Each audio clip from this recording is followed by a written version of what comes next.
Welcome back into Talking Fitchburg. We have our monthly guest on independent living, and Ron, a certified occupational therapy assistant with Home Safety Modifications Department, is joining me. Ron, nice to see you again.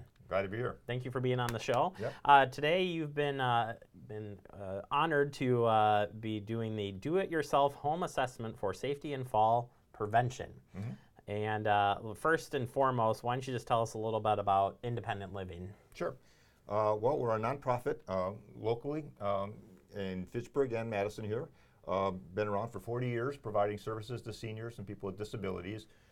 We have all kinds of different housing, graduated from independent to some assisted, different areas of the city. We also have a home health agency that works with PTs, OTs, and nursing, skilled nursing services. And we have volunteer services for in-home chores and that type of stuff. And not to be least, we have a home modification and safety department. And that's right where we're going to sit here and talk about today. And we start with the first one. What is home safety assessment? Yep. We do a lot of different assessments by going into people's homes, and what we're looking for are things that make it difficult for them to get around, move around, and be safe. And it's also just functional, things that can make their life a little bit easier with different equipment and or gadgets, things of that nature. We're looking for their safety and their well-being primarily. Which audiences should have a home assessment?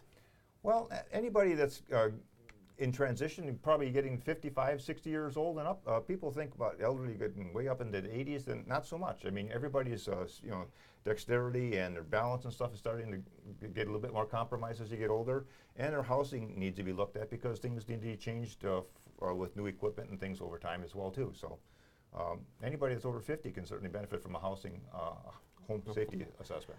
So you might be a do-it-yourselfer at home. What would you say, is it possible for someone to do their own self-check at home? Sure. Yeah, we have all kinds of checklists and different things that are available for people to kind of pique their interest. Basically, it's just kind of a walkthrough, though. You just go through your home and start looking how you access it, how you move around from room to room, how you get up and move around from equipment, chairs, in the bathroom, kitchen, and all those types of things. So just by kind of going through a checklist and just looking at how your house is set up and how you use it is basically what you're trying to do. And then trying to look for things that are problematic, where you've had problems in the past, things where you have to step up and reach for or step down to, tripping hazards and things of that nature. So, and just the house maintenance. Sometimes things get out of whack for a while and you have to go back and fix things to keep them functional and safe. So you're seeing some images here up on the screen. When you look at, let's start with that image on the left there, the bedroom, what stands out to you? Well, bedrooms are a place for great clutter. Books, clothes, cords that are there stretched across the room, things of that nature. Just getting up and down from the bed sometimes can be difficult, especially in darkness. You want to have night lights that come on at night if you're moving around, or a light kept on in distance. So those are some of the things that you're looking for, but mostly just clutter and things on the floor and things that get in the way.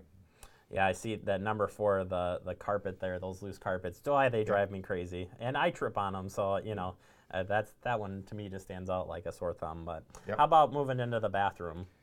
Bathrooms are probably the primary area that we work in because of the number of falls. You've got tight spaces in many cases. You've got wet floors. You've got all kinds of things, towels on the floor, soap around. All those types of things. Getting in and out of a bathtub, especially with a tub wall, if you have to step over that.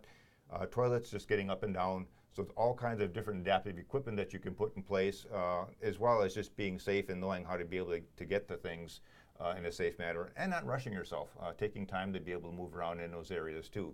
If the phone's ringing in your bathtub, don't try to run out and get it. It's not a good idea. And as you said, there's so many ways to modify it to your liking as well. What would be some of those examples that you would put in the bathroom?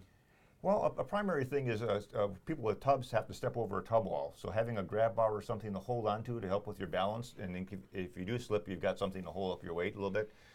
People who don't like put grab bars in can get clamp on tub rails and things of that nature. Sometimes having a seat, if your dexterity balance is not that great, or if your legs just get tired, having a seat inside your tub to sit down on. Handheld showers can help. You can bring a shower to you and control the water flow so it's not spraying all over the place. On the toilet, sometimes just having it raised a couple inches makes a big difference for people to get up and down. Your legs aren't as strong as they used to be when you're a 25-year-old, and just having 3 inches of elevation makes a huge difference sometimes. And you've guys got some really great resources on the website to kind of get you going. Where would you send folks to on the website to find more?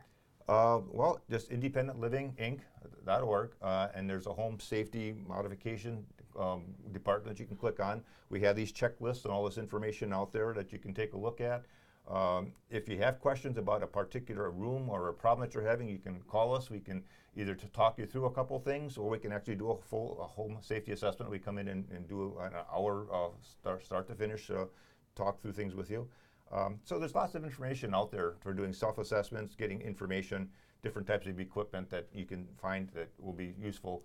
Sometimes when you're checking equipment, though, you want to make sure that it's really going to work for you. A lot of people can spend money on something that's not going to be really functional or work for them in particular.